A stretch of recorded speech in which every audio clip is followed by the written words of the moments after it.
Hello, good morning. സമയം രാവിലെ 5:30 മണിയാണ് കേട്ടോ.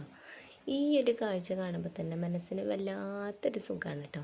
ദോശമാവൊക്കെ നല്ല ഇങ്ങനെ പതഞ്ഞ് പൊന്തി നിൽക്കുന്ന കാണുമ്പോൾ അതാ ചട്ടി ചൂടാക്കാൻ വെച്ചു. അപ്പുറത്തെ സൈഡിൽ ചായക്കുള്ള വെള്ളം തിളച്ച് മറിയുന്നുണ്ട്. ചായപ്പൊടി ഇട്ടത് മാറ്റി വെച്ചു. ഇനി നമുക്ക് ദോശ ചുട്ടെടുക്കാം. അപ്പോൾ എണ്ണയൊക്കെ തടവി നല്ലോണം ഒന്ന് പരത്തി ചുട്ടെടുക്കാം.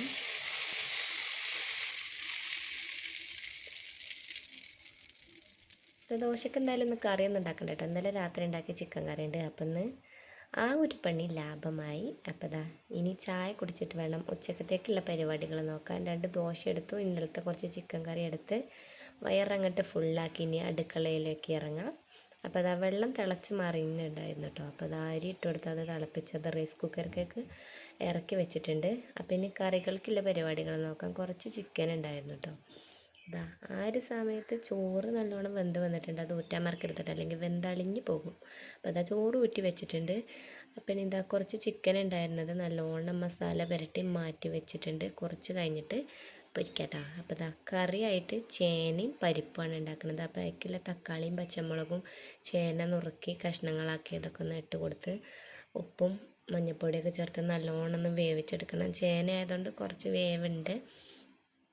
അത് വേവാൻ വെച്ചിട്ട് നമുക്ക് അതിലേക്കുള്ള അരപ്പ് സെറ്റാക്കാം. അപ്പോൾ ചിരണ്ടി വെച്ച തേങ്ങ മിക്സിയുടെ ചെറിയ ജാറിലേക്ക് ഇട്ട് കൊടുക്കുന്നുണ്ട്. അപ്പോൾ അത് നല്ലോണം ഒന്ന് അരച്ചിട്ടെടുക്കട്ടെ കേട്ടോ.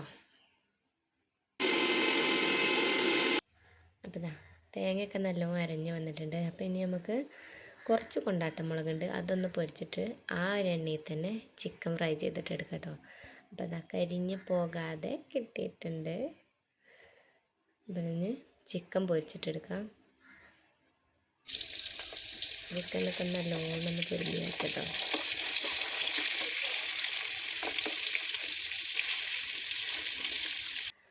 അപ്പോൾ ചിക്കനൊക്കെ എണ്ണയിൽ കിടന്ന് നല്ലോണം ഒന്ന് ഫ്രൈ ആയി വന്നിട്ടുണ്ട്. അപ്പോൾ എണ്ണയിൽ നിന്ന് മാറ്റിട്ടോ. നമുക്ക് കറിൻ്റെ ബാക്കി പരിപാടി നോക്കാം.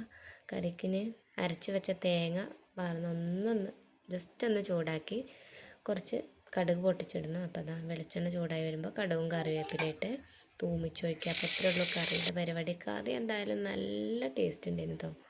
എല്ലാവർക്കും ഇഷ്ടപ്പെട്ടിരിക്കണ്. അപ്പോൾ അതന്നെ ഈ ഗ്യാസും സ്റ്റൗവും സ്ലാബൊക്കെ ഒന്ന് തുടച്ച് വൃത്തിയാക്കിയിട്ടുണ്ട്. ഫുഡ് കഴിക്കട്ടെ കേട്ടോ. അപ്പോൾ ഇന്നത്തെ വീഡിയോ ഇത്രയേ ഉള്ളൂ. മറ്റൊരു വീഡിയോ ആയിട്ട് വീണ്ടും കാണാം.